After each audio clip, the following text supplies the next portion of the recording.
আসসালামু আলাইকুম। কেমন আছেন সবাই? আই হোপ ভালোই আছেন। নতুন একটি ব্লগ নিয়ে চলে আসলাম। বাইকের ক্লাস প্লেট। তো আমি যে আমার গাড়িটা রান করাচ্ছি, মূলত গাড়িটা রান করানোর পিছনে মূল ভূমিকা কিছুটা কাজ করতেছে ক্লাস প্লেটও। আপনার ক্লাস প্লেট যদি ভালো না হয়, তাহলে আপনার এই গাড়ির যে আমি স্পিডে চালাচ্ছি এভাবে স্পিডে চালানো কোনোভাবেই সম্ভব না। ক্লাস প্লেটের সমস্যা হলে প্রথমত আপনি কয়েকটা ধাপ আছে, এই ধাপ থেকে বুঝতে পারবেন যে আপনার ক্লাস প্লেটটা নষ্ট হয়ে যাওয়ার পথে চলে গেছে। তার মধ্যে প্রথম ধাপটি হচ্ছে, আপনার বাইকটি যদি 100 সিসি বা 125 সিসির বাইক হয়, বিশেষ করে তখন আপনি যেটিতে আপনার সেলফ নেই, এগুলো আপনি কিক দিয়ে স্টার্ট দিতে গেলে স্টার্ট মিস হয়ে যাওয়া,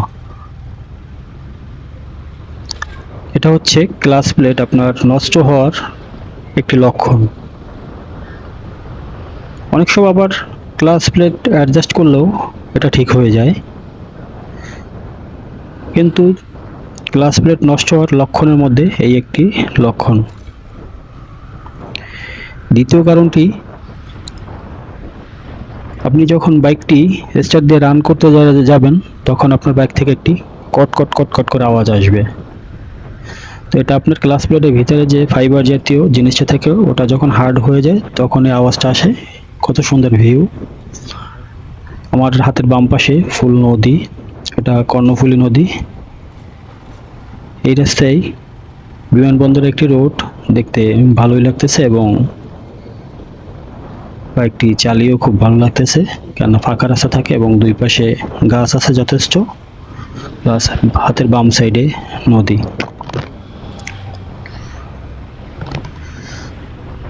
তো 3 নম্বর অপশন হচ্ছে বাইকের টপ স্পিড আপনার কমে যাওয়া। আপনার বাইকের আরপিএম অনুযায়ী একটা বাইকের টপ স্পিড আছে। যেমন ধরেন, আপনি বাইকের আরপিএম 5000-এ থাকলে 4 গিয়ার অথবা 5 গিয়ারে 70-80 একটা স্পিড থাকে। তো ওই স্পিডটা আপনি যখন পাবেন না, দেখা যাচ্ছে আপনি যখন বাইকে অ্যাক্সেলেরেটর টান দিচ্ছেন, তখন আপনার ওই শক্তিটা পেতে কমপক্ষে 5 থেকে 10 সেকেন্ড সময় লাগবে। এমন পরিস্থিতি যদি হয়, তাহলে আপনাকে বুঝতে হবে যে আপনার ক্লাস প্লেটের সমস্যা হতে চলেছে। আরেকটি কারণ হচ্ছে রেডি পিকআপ। আপনার বাইকে যখন ক্লাস প্লেটের সমস্যা দেখা দিবে, তখন রেডি পিকআপে প্রচণ্ড ঝামেলা করবে। আপনি চাইলেই স্পিড তুলতে পারবেন না। একটু আগে আমি বলেছি টপ স্পিডের কথা, ওইটার সাথেই হচ্ছে রেডি পিকআপের বিষয়টা। আপনার বাইকটা নিয়ে রান করা অবস্থায় কোনো গাড়ি যদি কখনো ওভারটেক করতে যান, তাহলে আপনি রেডি পিকআপ পাবেন না আগে যেভাবে পেয়েছেন। আপনি পিকআপ ধরলেও গাড়ি আপনার হাঁটতে কষ্ট হয়ে যাবে, সময় নেবে স্পিড তুলতে। এরপরে আপনার ইঞ্জিন ওভারহিট হবে। আপনার বাইকের ইঞ্জিন প্রচণ্ড পরিমাণে হিট হবে, যেটা আপনার প্রত্যাশার থেকে অনেক বেশি হিট হওয়া। আপনার ইঞ্জিনের আরপিএম অনুযায়ী যখন আপনি ক্লাস প্লেট অ্যাডজাস্ট হবে না, তখন আপনার বাইকের ক্লাস প্লেটগুলো স্লিপ করবে রানিং অবস্থায় ভিতর থেকে, তখন ইঞ্জিন অতিরিক্ত হিট হয়ে যাবে, যার ফলে আপনার বাইকের অন্যান্য পার্টসগুলো দুর্বল হওয়া শুরু করবে। এরপরে আরেকটি লক্ষণ আপনি দেখতে পারবেন, ব্রিজটা খুব সুন্দর, যাই হোক, আরেকটি লক্ষণ আপনি দেখতে পারবেন, ইঞ্জিন অয়েল আপনি যখন ডাউন দিবেন, তখন ইঞ্জিন অয়েল সাধারণ যে একটি কালো দেখা দেয়, তার থেকে মারাত্মক আকারে কালো দেখা যাবে এবং ইঞ্জিন অয়েলের ঘনত্ব অনেক বেড়ে যাবে।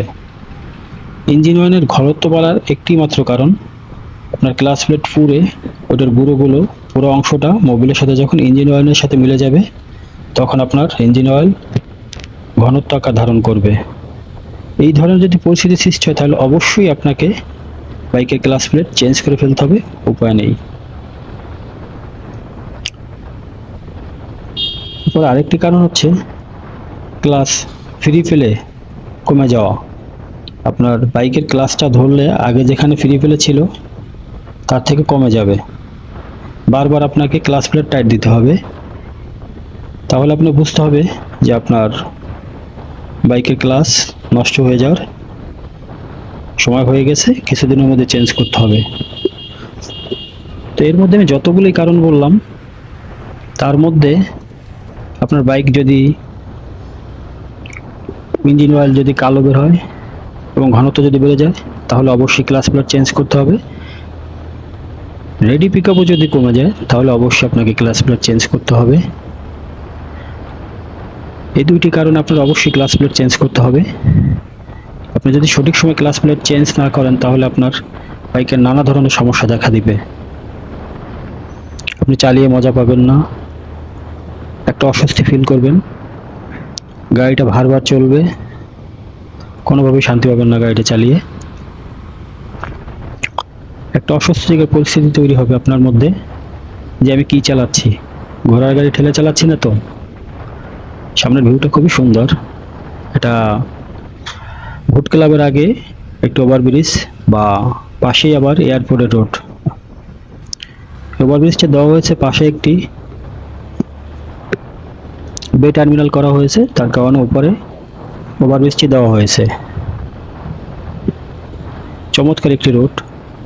আপনি যদি এইসব রোডে বাইক যদি না চালান, তাহলে আপনি বুঝবেন না। আকাশের ভিউটা অনেক সুন্দর, দেখতে ভালোই লাগতেছে।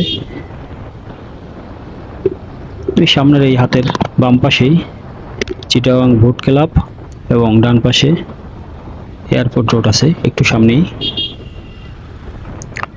চমৎকার একটা ভিউ। যদি কখনো না এসে থাকেন, তাহলে চিটাগাং আসলে অন্ততপক্ষে এই রাস্তাটা আসার চেষ্টা করবেন। চমৎকার একটা রাস্তা, সামনের আকাশের ভিউটা অনেক সুন্দর।